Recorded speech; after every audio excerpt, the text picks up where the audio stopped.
Coaching के अंदर मिर्चों की धांस आ गई, इसलिए बच्चे बेहोश हो गए। अब क्या ये कोचिंग में पढ़ाते हैं या रसोई घर चलाते हैं? अरे तो इन्वेस्टिगेशन करेंगे, हम क्या करना है? यहाँ भरने के बाद करेंगे। कहाँ गए थे?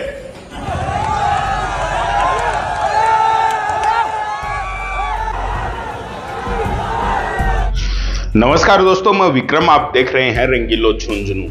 लाखों रुपए की फीस चुकाकर हजारों स्टूडेंट कोचिंग संस्थानों में कंपटीशन एग्जाम की तैयारी के लिए जाते हैं, लेकिन वह इन कोचिंगों की बिल्डिंगों में कितने सुरक्षित हैं, इस बात का अंदाजा कोचिंगों में हो रहे लगातार हादसों से लगाया जा सकता है।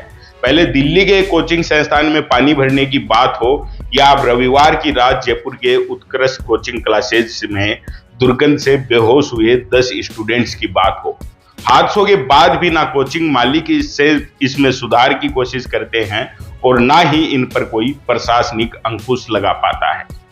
दरअसल जयपुर के उत्कर्ष कोचिंग में रविवार देर शाम 10 स्टूडेंट की तबीयत बिगड़ गई और वह बेहोश हो गए।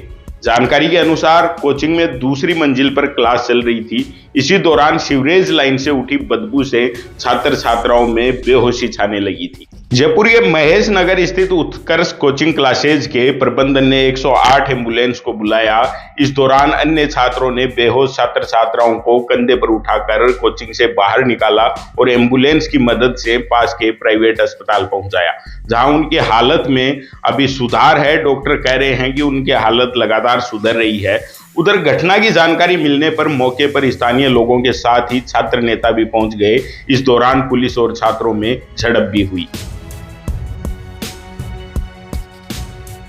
छात्र नेता निर्मल चौधरी अपने समर्थकों के साथ धरने पर बैठ गए। मौके पर भीड़ को देखते हुए रात करीब 11 बजे दंगा नियंत्रण वाहन और टीम को मौके पर बुलाया गया। इसके साथ ही 6 थानों की पुलिस फोर्स को मौके पर बुलाया गया।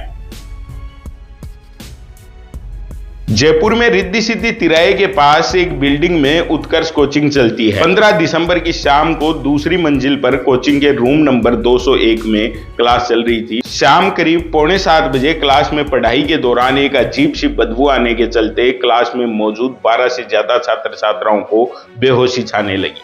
वहां मौजूद एक स्टूडेंट युधिष्ठिर ने बताया कि 201 नंबर क्लासरूम में यह हादसा हुआ। वैसे तो 800 के करीब बच्चे इस क्लासरूम में बैठते हैं, लेकिन रविवार होने के चलते 350 स्टूडेंट ही आए थे। सबसे बड़ी समस्या थी कि बेहोश हुए स्टूडेंट को बाहर लाने में लगभग 1 घंटा लग गया। लड़कियों को उठाने और बाहर लेकर आने में समस्या आई। छात्र ने बताया कि हम भी उसी क्लास के अंदर थे, अजीब सी बदबू आ रही थी, हम सबको अचानक खांसी आने लगी। उन्होंने बताया कि क्लास में हुई स्थिति को देखकर हड़कंप मच गया। फिर एम्बुलेंस बुलाकर बेहोशी की हालत में स्टूडेंट को नजदीकी प्राइवेट हॉस्पिटल में एडमिट करवाया गया।